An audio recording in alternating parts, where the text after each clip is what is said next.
हैं news reporter network. आप देख रहे हैं न्यूज रिपोर्टर लाइव, सोच आपकी, आवाज हमारी। नमस्कार, मैं हूं आपके साथ शबनम अमगाई। आप देख रहे हैं न्यूज रिपोर्टर नेटवर्क। खबरों की शुरुआत करते हैं, लेकिन इससे पहले नजर डालेंगे सुर्खियों पर। समिति करेगी मस्जिद के दस्तावेजों की जांच। दूसरी तरफ आंदोलन की तैयारी में बजरंग दल। त्रियुगी नारायण में विवाह का उत्सव, अप्रैल तक की बुकिंग फुल। बेहद खास है ये पवित्र स्थली। घायलों को तत्काल मिलेगा बेहतर इलाज। ट्रॉमा नेटवर्क के लिए अस्पतालों की होगी मैपिंग। जल्द बनेगा ऐप। नौगांव चोपड़ा कसलाना मोटर मार्ग पर हुआ दर्दनाक हादसा, वाहन दुर्घटनाग्रस्त होने से चालक की मौत। अब रुक करते हैं खबरों की ओर। सचिवालय देहरादून में मुख्यमंत्री पुष्कर सिंह धामी ने 61 व्यक्तियों को ऑनलाइन वृद्धावस्था पेंशन वितरित की गई है। मुख्यमंत्री पुष्कर सिंह धामी ने सितंबर 2024 से अक्टूबर 2024 के बीच प्रदेश में 60 वर्ष की आयु पूर्ण करने वाले कुल 61 व्यक्तियों को ऑनलाइन माध्यम से वृद्धावस्था पेंशन का वितरण किया है। मुख्यमंत्री के निर्देश पर राज्य में पहली बार 60 वर्ष की आयु पूर्ण करते ही राज्य के व्यक्तियों को वृद्धावस्था पेंशन स्वीकृत किए जाने की कार्रवाई शुरू की गई है। मुख्यमंत्री पुष्कर सिंह धामी के निर्देशों पर समाज कल्याण विभाग के पेंशन पोर्टल पर अब 59 वर्ष 6 माह की आयु पूर्ण करने के पश्चात भी वृद्धावस्था पेंशन हेतु आवेदन प्राप्त किए जा सकेंगे। आवेदक का फॉर्म स्वीकृति पश्चात जिस माह आवेदक 60 वर्ष की आयु पूर्ण करेंगे, उस माह के अंत से उनकी वृद्धावस्था पेंशन प्रारंभ कर दी जाएगी। इससे बुजुर्गों को समय से वृद्धावस्था पेंशन का लाभ मिल सकेगा। खबर देहरादून से है, जहां मुख्यमंत्री पुष्कर सिंह धामी ने विश्व दिव्यांग दिवस के अवसर पर सुभाष रोड स्थित वेडिंग पॉइंट में आयोजित दिव्यांग राज्य स्तरीय दक्षता पुरस्कार वितरण कार्यक्रम में 89 दक्ष दिव्यांग कर्मचारियों, खिलाड़ियों एवं स्वतः रोजगार रत दिव्यांगजनों व उनके सेवा योजकों को राज्य स्तरीय दक्षता पुरस्कार प्रदान कर सम्मानित किया।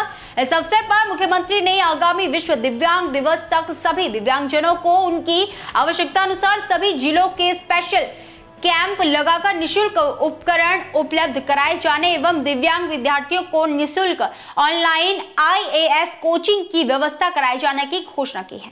सभी दिव्यांग भाई बहनों को बधाई देता हूँ, शुभकामनाएं देता हूँ और हमारे दिव्यांगजनों के लिए हमारे प्रधानमंत्री आदरणीय मोदी जी के नेतृत्व में अनेक नई योजनाएं लाई जा रही हैं। राज्य के अंदर भी अनेक योजनाएं हम ला रहे हैं। लगातार दिव्यांगों के लिए अच्छी नीति बना रहे हैं, उनको पेंशन मिले उसके लिए हम सुनिश्चित कर रहे हैं। 1 लाख से ज़्यादा दिव्यांग भाई बहनों को राज्य के अंदर अभी पेंशन दी जा रही है। उत्तराखंड की धामी सरकार ने बेटियों को बड़ी राहत दी है। महिला सशक्तिकरण एवं बाल विकास मंत्री रेखा आर्य के निर्देश पर नंदा गौरा योजना के तहत वित्तीय वर्ष 2024-2025 के लिए आवेदन करने की तिथि को 30 नवंबर से बढ़ाकर 31 नवंबर कर दिया गया है।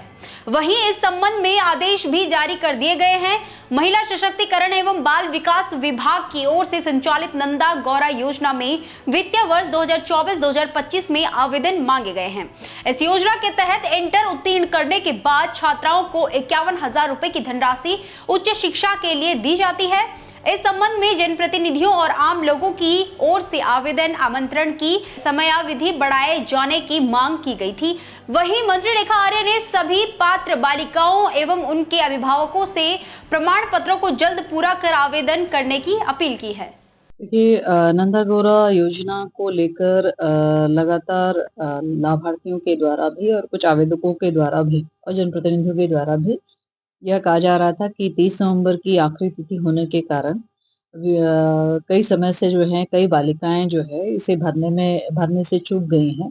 चूंकि ये प्रक्रिया ऑनलाइन है तो कुछ लोगों को इसमें दिक्कतें आई हैं, जिसके कारण से समय वृद्धि के लिए कहा गया और उनके अनुरोध को स्वीकार करते हुए 31 दिसंबर तक 1 महीने का जो है इसमें समय वृद्धि कर दी गई है, ताकि अधिक से अधिक आवेदन जो है वो 12वीं पास की हमारी बालिकाएं हैं वो कर पाए।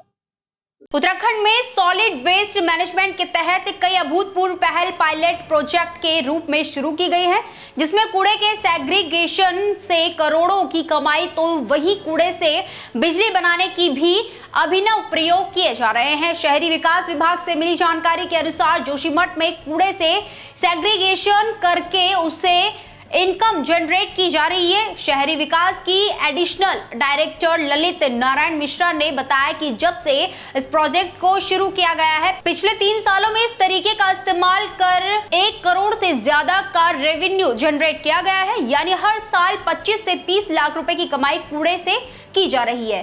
ये जो हमारा स्वच्छ भारत मिशन है, इसमें हमने हमारे प्रदेश में काफ़ी प्रयोग हुए हैं और मैं बताना चाहूँगा कि जैसे जोशीमठ में उन्होंने पिछले 4-5 सालों में 1 करोड़ से अधिक की आय जनरेट की है। ये एक मिसाल बनी है।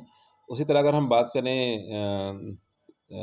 अपने धामों में, जैसे केदारनाथ धाम, बद्रीनाथ धाम और गंगोत्री में DRS सिस्टम लागू किया गया है, जहाँ पर डिजिटल रिफंड सिस्टम, जो बॉटल्स हैं उस पर QR कोड लगाया जाता है और जब लौट के आती है तो वो पैसा उसको ग्राहक को वापस मिलता है। तो उससे काफ़ी मात्रा में जो प्लास्टिक वेस्ट है वो मैनेज हुआ है। एसएसपी देहरादून द्वारा शुरू की गई नवीन पहल के तहत जनपद पुलिस द्वारा यातायात नियमों का उल्लंघन करने वाले वाहन चालकों, विशेषकर युवा वर्ग के विरुद्ध लगातार प्रभावी कार्रवाई की जा रही है। विभिन्न थाना क्षेत्रों में पुलिस द्वारा कार्रवाई करते हुए बिना हेलमेट के 156, रैश ड्राइविंग, ओवर स्पीडिंग में 10, यातायात नियमों का उल्लंघन 98 तथा नाबालिग द्वारा वाहन चलाने में 2 तथा ड्रंक एंड ड्राइव में 5, कुल 271 युवाओं वाहन चालकों के विरुद्ध चालानी कार्रवाई की गई है। इस दौरान सभी 271 युवाओं के परिजनों से पुलिस द्वारा फोन पर वार्ता कर उनकी काउंसलिंग करते हुए उन्हें अपने नौनिहालों को यातायात नियमों के प्रति जागरूक करने के लिए प्रेरित किया गया है। कालाढूंगी में मिनी रोडवेज बस स्टेशन बनाए जाने की मांग स्थानीय युवाओं द्वारा एक बार फिर उठाई गई।